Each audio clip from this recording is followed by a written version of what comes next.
Hey guys, so remember how we were talking about NAFTA. In fact, we did a whole video about the effects of NAFTA. You should check out part 1 here. But for now, we're going to move on and talk about NAFTA's real losers, workers on both sides of the border, and its winners, multinational corporations. And most importantly, what's a fart blaster?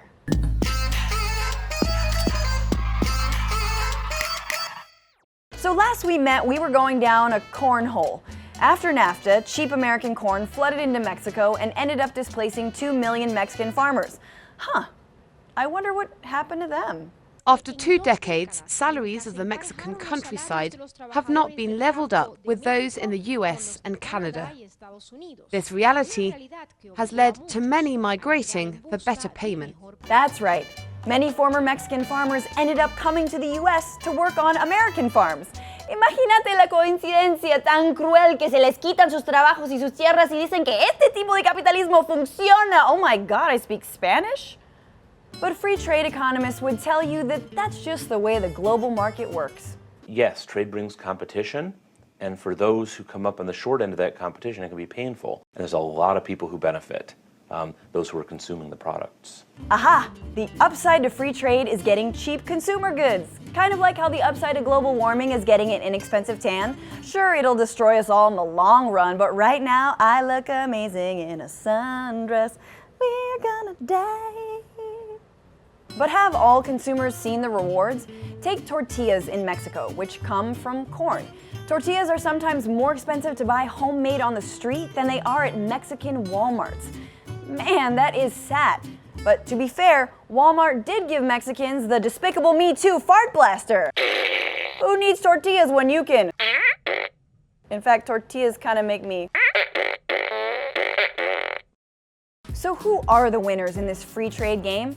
They're actually easy to spot if you just pay attention to those who are kind of losing their shit at the idea that NAFTA might be scrapped.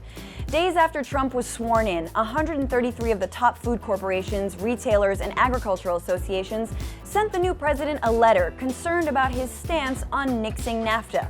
In it, they call NAFTA a huge success for American agribusiness, a quote windfall for U.S. farmers, ranchers, and food processors. But to make sure the president understood, they even included a handy pictogram at the bottom.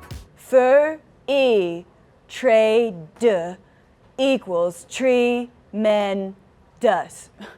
That was easy.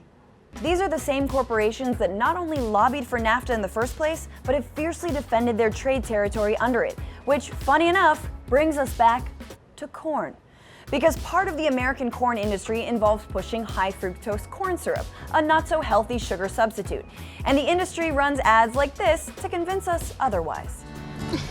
You want a bite? It's got high fructose corn syrup in it. So?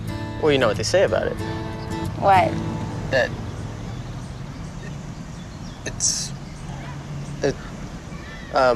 it's made from corn, has the same calories as sugar or honey, and it's fine in moderation. Plus, if he gets diabetes and loses both of his legs, he'll never be able to walk out on me.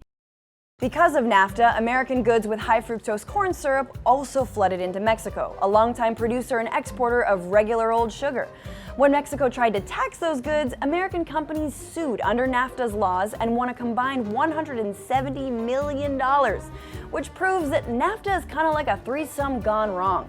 Mexico mostly just watches and yet somehow still manages to get screwed. But now, they're tired of playing third wheel. One Mexican leader wants his country to stop buying corn from the U.S. The Mexican senator plans to introduce a bill to buy corn only from Brazil and Argentina.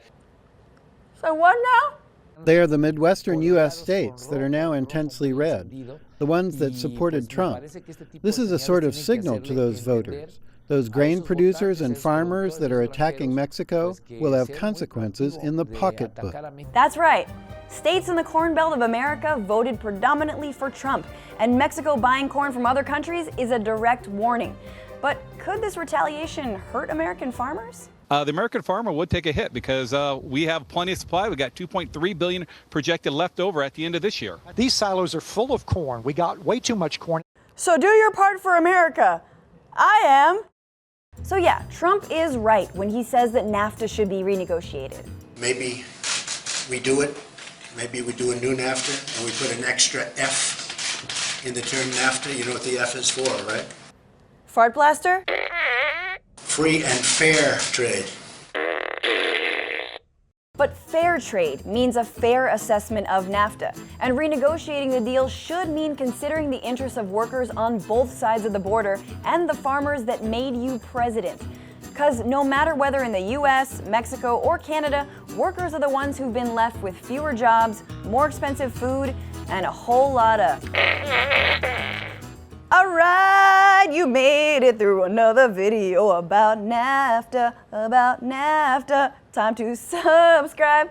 You gonna subscribe right now. Subscribe, and please continue to ask us questions using the hashtag AskNewsbroke at AJ+. Really, we'll answer them in our next video, and we just want to engage with you and find out who you are and what your questions are for all of us. Right, guys? Guys?